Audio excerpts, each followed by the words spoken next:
Hello everyone, नमस्कार दोस्तों। Start करते हैं स्पोकन इंग्लिश। जी हाँ दोस्तों, आज है हमारा स्पोकन इंग्लिश का सेशन नंबर 46 और देखेंगे कि आज के इस 46 सेशन में हम क्या करने वाले हैं। अभी की हमारी जो 2 क्लासें हुई हैं पिछली, उनमें दोस्तों हमने टेंस स्टार्ट किए थे और टेंसेस से पहले हम मोडाल्स कर चुके हैं।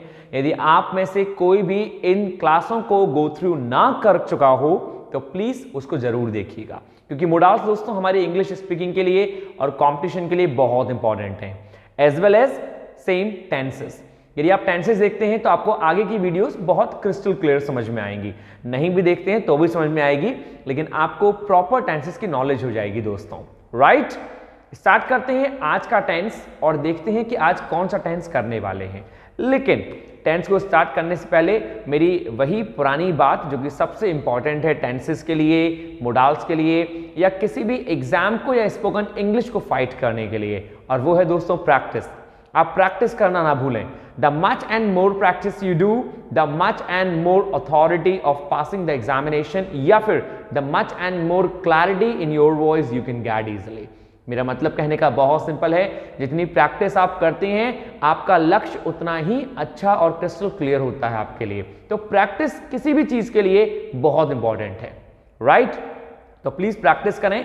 और इंग्लिश में यदि कहीं कैसा भी कोई क्वेश्चन है जो आपको लगता है कि मुझे पूछना चाहिए, सो पूछने में ना चूकें। You can write down on my comment box below over there. Right everyone, so we should start the tenses and you're most welcome, you're all the problems of tenses in my comment box especially guys. Start करते हैं tenses की class और देखते हैं कि आज का हमारा टेंस कौन सा है। ठीक है, आइए। सो दोस्तों स्टार्ट करते हैं आज का टेंस बिना देरी किए हुए। और आज का टेंस जैसा कि आपको दिख ही रहा है, पास्ट परफेक्ट है। दोस्तों हम पास्ट इंडेफिनिट और पास्ट कंटिन्यूअस की वीडियोस ऑलरेडी रिलीज कर चुके हैं और जो आपने देखी ली होंगी, यदि नहीं देखी तो जरूर देख लीजिएगा। तो आज का हमारा टेंस है पास्ट परफेक्ट। मैं आपको समझाऊंगा कि इसका नाम पास्ट परफेक्ट क्यों है, पहला, और मैं आपको यह भी बताना चाहूंगा कि इसमें हम कैसे वर्ब को लगाते हैं और कैसे वर्ब की पहचान करते हैं। राइट, स्टार्ट करते हैं पास्ट परफेक्ट। तो जैसा कि इसका नाम है पास्ट, तो भाई एक बात तो समझ में आती है हमें अच्छे से कि जो घटना पास्ट में घटी उसे हम बोलते हैं पास्ट। क्लियर? लेकिन ये परफेक्ट का मीन्स क्या है? जब बात आती है परफेक्ट की तो क्या मीन होता है परफेक्ट का? तो दोस्तों एक बात बताइए आप मुझे, आप जब किसी को बोलते हैं परफेक्ट तो आप किस सिचुएशन में बोलते हैं परफेक्ट? थोड़ा सोचिए, ऐसी कौन सी सिचुएशन होती है जब आप किसी से ये कहते हैं perfect man, perfect body? So when do you से द पीपल कि भैया परफेक्ट? यदि आप सोचेंगे ध्यान से तो आपको मालूम पड़ेगा, जब कोई काम कंप्लीट कर लेता है आप तब बोलते हैं उससे परफेक्ट।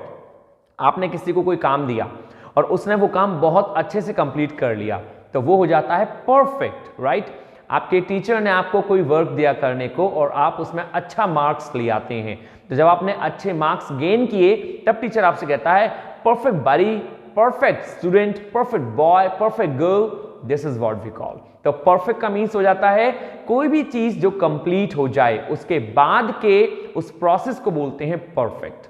राइट, तो भाई यही तो इसमें काम करता है पास्ट परफेक्ट में। इसमें हमें क्या देखना होता है? एक ऐसा सेंटेंस, एक ऐसी बात जो कि कंप्लीट हो गई है, जो पास्ट में काम कंप्लीट हो जाता है उसी को बोलते हैं पास्ट परफेक्ट। ये तो आपको समझ में आ गया होगा अच्छे से। अब हम बात करते हैं वर्ब की। तो वर्ब बहुत सिंपल होती है दोस्तों। यदि मैं आपसे कहूं कि वर्ब की फॉर्म्स कितनी होती हैं तो आपका आंसर होगा sir there are the 3 forms of the verb, first form, second form and third form. कुछ लोग ये भी कहेंगे फोर्थ फॉर्म, फिफ्थ फॉर्म। दोस्तों वो जो फॉर्म है वो फॉर्म अलग होती हैं, लेकिन वर्ब की जो मेन फॉर्म है वो 3 होती हैं। तो लास्ट कौन सी है? Third form. तो यदि मैं आपसे कहूं कि वर्ब की फॉर्म कहां खत्म होती है तो थर्ड फॉर्म पे खत्म हो जाती है। तो बस पास्ट परफेक्ट मतलब जो काम कंप्लीट हो गया, तो वर्ब कौन सी लगेगी? जो वर्ब कंप्लीट हो गई। तो कंप्लीट होने वाली वर्ब मींस वर्ब की थर्ड फॉर्म। तो दोस्तों वर्ब की थर्ड फॉर्म यहां यूज करते हैं हम लोग पास्ट परफेक्ट में। आशा करता हूं कि आपको समझ में आ रहा होगा। जब नाम लेते हैं हम परफेक्ट का, तो जैसा कि मैंने आपसे कहा कि जब आप किसी से कहते हैं परफेक्ट तो what does it mean? It means जहां काम का कंप्लीट होना पाया जाता है, पास्ट में जो काम कंप्लीट हो गया था, फर्स्ट सेकंड पार्ट कि भाई हम वर्ब लगाएंगे जो वर्ब लास्ट की होती है, मतलब थर्ड फॉर्म। तो यही हम समझते हैं कि जो परफेक्ट है वो शो करता है वर्ब को, तो इसीलिए हम वर्ब की लास्ट फॉर्म लगाते हैं, वर्ब की थर्ड फॉर्म। ये तो हो गया परफेक्ट। मैं बात करूंगा पास्ट की। तो दोस्तों पास्ट में हमने पढ़ा था डिड, तो डिड होता है पास्ट इंडेफिनिट में, जो किस में आता है, पास्ट इंडेफिनिट में वर्ब की सेकंड फॉर्म लेता है डिड। तो डिड डू की सेकंड फॉर्म होती है, तो इसको तो हटा देते हैं। एक होता है वॉज और वेयर, तो भाई वॉज और वेयर के संग हम लगाते हैं आईएनजी, जो हमने पास्ट कंटिन्यूअस में बचा किया था। अब भैया बचता कौन सा है, बचती है एक लास्ट वर्ब हेल्पिंग वाली, वो है हैड। तो दोस्तों वही हैड आती है पास्ट परफेक्ट में। आपको ध्यान रखना है ये हैड, क्योंकि मैंने आपको शुरू के सेशन में बताया था कि पास्ट की ये 4 और 5 हेल्पिंग वर्ब्स होती हैं। कितनी होती हैं, 4 और 5। कौन कौन सी होती हैं, पहली होती है डिड, दूसरी होती है वॉज, तीसरी होती है वेयर, और फोर्थ मींस चौथी होती है दोस्तों हैड। तो डिड का यूज करते हैं पास्ट इंडेफिनिट में, वॉज और वेयर का यूज करते हैं पास्ट कंटिन्यूअस में। तो भाई बची कौन सी, बची हैड, और हैड का यूज करते हैं पास्ट परफेक्ट में। राइट? आशा करता हूं पूरे विश्वास के साथ कि आपको समझ में आ रहा होगा guys. This is very simple. What you need, just you have to mention this kind of things in your copy और inside your mind. If you write down in your copy guys, or if you put this one inside your mind, then you will never ever forget. You have to understand the concept rather than understanding or rather than mugging these kind of words. Don't mug up. हमें रटना नहीं है, हमें concept को समझना है। दोस्तों मैंने बहुत देर में ही जाना, मुझे पहले नहीं पता था, लेकिन मैंने बहुत देर में जाना पढ़ाते पढ़ाते कि इंग्लिश भी मैथमेटिक्स की तरह काम करती है। कुछ लोग कहते हैं कि भाषा को रटना होता है, जी नहीं, भाषा को रटना नहीं होता। हाँ, भाषा में जो शब्द आते हैं उनको रटना होता है, लेकिन यदि भाषा की व्याकरण की बात करें, ग्रामर की बात करें, तो दोस्तों ग्रामर भी मैथमेटिक्स के फॉर्मूलेज की तरह काम करती है। इसके भी अपने सर्टेन रूल्स होते हैं। तो वही तो रूल्स हैं। हमने जो नेम रखे हैं वो name according to the sentence रखे। हमने जब परफेक्ट रखा तो हमने किसी से कहा परफेक्ट, तो मतलब कोई काम जो हो गया, वही तो इसमें होता है।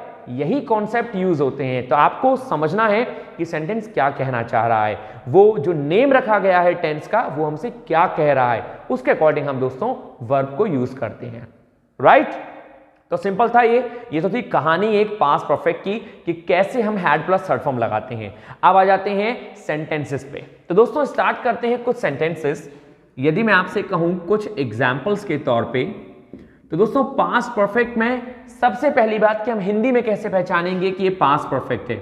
हिंदी में पहचानने के लिए ऐसे सेंटेंस जिनके लास्ट में चुका था या चुकी थी आ जाता है, या तो चुका था या दोस्तों चुकी थी, और चुके थे भी हैं। लेकिन इनके अलावा एक वर्ड और होता है, जरूरी नहीं है कि चुका चुकी आए, इनमें दोस्तों या था या ये थी भी आता है।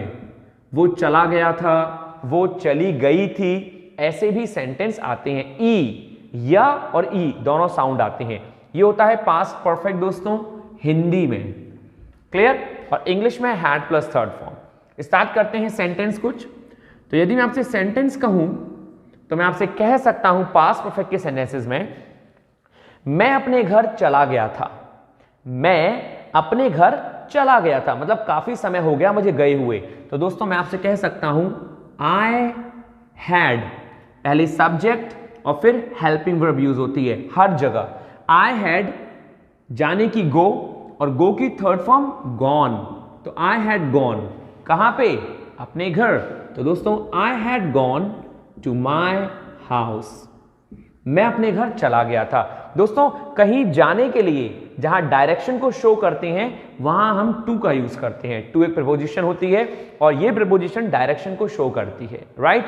तो सेंटेंस बना I had gone to my house, मैं अपने घर चला गया था। एक बात आप ध्यान रखें हमेशा, कुछ लोगों को, और कुछ लोगों को ही नहीं, बहुत लोगों को ये दिक्कत है कि भाई पास्ट इंडेफिनिट और पास्ट परफेक्ट में वर्ब के अलावा क्या डिफरेंस होता है, मतलब कहां यूज करते हैं। तो सिंपल है, पास्ट इंडेफिनिट वहां यूज होता है जहां कोई कल की बात की हो, जहां अभी अभी कुछ दिन पहले की बात की हो, कोई घटना घटी है। राइट? जबकि पास्ट परफेक्ट बीते काफी दिनों पहली बात बताता है। जो पास्ट इंडेफिनिट और पास्ट परफेक्ट में कंपैरिजन करते हैं वो इस बात को अच्छे से समझ लें, पास्ट इंडेफिनिट नई चीजों की बात करता है जो अभी भी घटना घटी है, जबकि पास्ट परफेक्ट काफी दिन पहले जो घटना घट गई हो, जो काफी समय पहले हो गया हो, राइट, उसे बोलते हैं past perfect. Is it clear? बहुत सिंपल है दोस्तों। तो सेंटेंस मैंने आपसे कहा I had gone to my house, मैं अपने घर चला गया था। क्लियर? अच्छा, यदि मैं यहां पे लिख दूं यस्टरडे, तो यस्टरडे के लिए पास्ट परफेक्ट नहीं, पास्ट इंडेफिनिट आएगा। I went to my house yesterday. Clear? Second, मैं आपसे सेकंड में बोल सकता हूं उन्होंने पतंग उड़ा ली थी। मैं आपसे कहूं कि भैया उन्होंने पतंग उड़ा ली थी, तो आपने कहा हां उन्होंने पतंग उड़ा ली थी, तो दे के संग हैड। इसमें ना एक दिक्कत नहीं है, और वो दिक्कत क्या नहीं है भाई, सबके संग हैड लगता है यहां पे, चाहे सिंगुलर प्रोनाउन हो पर्सन और चाहे प्लूरल पर्सन हो, सबके सब हैड लेते हैं, इसलिए बहुत सिंपल होता है। तो सेंटेंस बना दे हैड फ्लॉन। दोस्तों फ्लाई की थर्ड फॉर्म फ्लॉन, तो दे हैड फ्लॉन अ काइट, उन्होंने पतंग उड़ा ली थी। यदि बहुत सारी पतंग उड़ा ली थी तो ए हटा देंगे और काइट्स लगा देंगे, दे हैड फ्लॉन काइट्स। लेकिन मैं एक की बात कर रहा हूं तो दे had flown a kite, and that's simple, right. Number next दोस्तों, नंबर थर्ड में आपसे कहूंगा उसने गिटार बजा लिया था। उसने गिटार बजा लिया था, तो कैसे कहूंगा? शी के बाद दोस्तों हैड, हेल्पिंग वर्ब, बजाने की प्ले, और प्ले मतलब खेलना भी होता है, और प्ले मतलब किसी यंत्र वाद्य यंत्र को बजाना भी होता है। प्ले की third form played, she had played a guitar, उसने गिटार बजा लिया था, तो she had played a guitar. That's it. Number next दोस्तों, नंबर फोर। नंबर फोर में आपसे कहूं तुमने अपना पाठ याद कर लिया था। तुमने अपना पाठ याद कर लिया था, तो कैसे कहेंगे? यू हैड, दोस्तों लर्न की third form learned, you had learned, LEARNT, you had learned क्या? अपना पाठ, योर लेसन। दोस्तों अपने की इंग्लिश जो है वो हर जगह बदलती है। यू के अपने के लिए योर, ही के अपने के लिए हिज, शी के अपने के लिए हर, और आई के अपने के लिए माय। ये ध्यान रखेंगे और इन्हें लिख लेंगे। तो यू है तो your lesson, you had learned your lesson, तुमने अपना पाठ याद कर लिया था। और नंबर नेक्स्ट दोस्तों, पॉजिटिव का नंबर 5, मैं आपसे कहूं हमने हैड, हमने क्या कर लिया था? मैं आपसे कहूं हमने एक पत्र लिख लिया था, हमने एक पत्र लिख लिया था, तो वी हैड रिटन, राइट की third form written a letter, we had written a letter, and that's simple. तो आपने सब में एक सिंपल सी चीज देखी होगी कि हमने सब में दोस्तों had plus third form, had plus third form, had plus third form, और ऐसे ही हमने सब में आगे किया है। बहुत सिंपल है, सब्जेक्ट के बाद कुछ भी नहीं है, बस जरूरत है तो आपको इसके आगे और एग्जाम्पल्स बनाने की। Try to make some more examples, try to make more and more examples, and if you have any doubt so you may ask me, you may write down on the comment box. Right everyone, ये थे positive. Start करते हैं इनके negative और interrogative. तो भाई कैसे बनते हैं नेगेटिव? सिंपल है, कुछ भी नहीं है। हेल्पिंग वर्ब के जस्ट बाद में आप क्या यूज करेंगे? नॉट का। जैसे मैं आपसे सेंटेंस में कहूं पहले वाले में, ये दोस्तों मैं लिख देता हूं यहां पे, आपको मालूम रहेगा ये है पॉजिटिव सेंटेंस। अब हम बात कर रहे हैं नेगेटिव की। तो दोस्तों नेगेटिव क्या है? सेंटेंस है I had gone to my house, तो इसका नेगेटिव क्या बना? I had not. जी हां, ये ध्यान रखेंगे, सेंटेंस में नॉट जो है वो हेल्पिंग वर्ब के बाद लगेगा। तो I had not gone to my house, sentence बन गया I had not gone to my house. भाई मैं अपने घर गया था, I had gone to my house. दूसरा बना I had not gone to my house, मैं अपने घर नहीं गया था। Simple. Number next, number next दोस्तों, they had flown a kite, उन्होंने पतंग उड़ा ली थी। नेगेटिव दे, उसके बाद हैड, और हैड के बाद फिर से नॉट, वही दे हैड नॉट। फ्लाई का दोस्तों third form flown a kite, they had not flown a kite. And that's simple. Number next, she had played a guitar. उसने गिटार बजा लिया था। तो दोस्तों हम इसका बनाएंगे यदि नेगेटिव तो क्या बनाएंगे? she के बाद had not, क्योंकि had not तो कॉमन वर्ड है जो लगेगा, और क्या she had played a guitar, तो she had not played a guitar. And that's simple. She had not played a guitar. उसने गिटार नहीं बजाया था। सिंपल है दोस्तों। तो ये तो बना नेगेटिव। मेरे अंदाज से इन तीनों से आपको पता पड़ जाएगा कि नेगेटिव कैसे बनाते हैं, राइट? अब आगे की सेंटेंस के हम बनाएंगे दोस्तों इंटरोगेटिव। तो भाई इंटरोगेटिव में क्या करना है हमको? कुछ भी नहीं करना। इंटरोगेटिव में हमें इंटरोगेटिव में केवल हेल्पिंग वर्ब आगे लगा लेनी है। हम आगे लगाएंगे तब वो इंटरोगेटिव बन जाएंगे।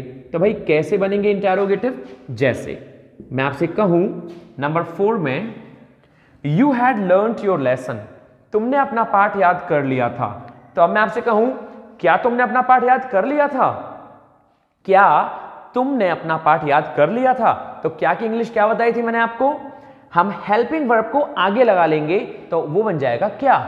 तो सेंटेंस हो जाएगा had you learned your lesson?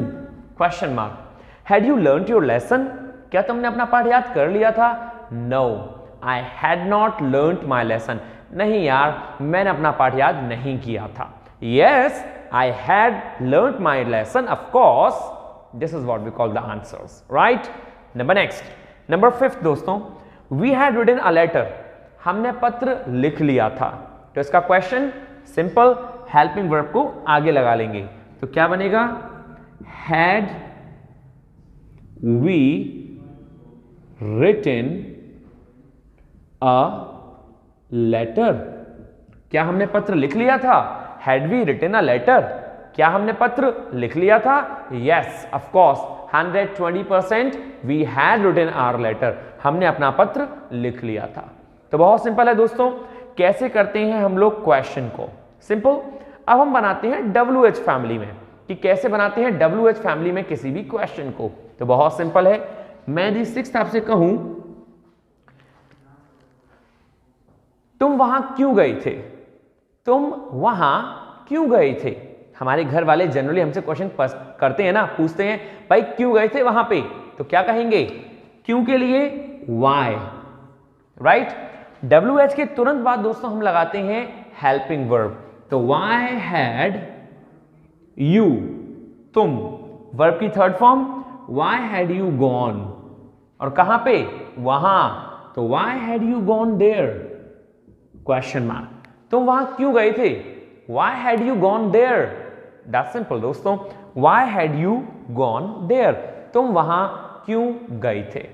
Number next और the last for today, number 7, WH से मैं आपसे कहूं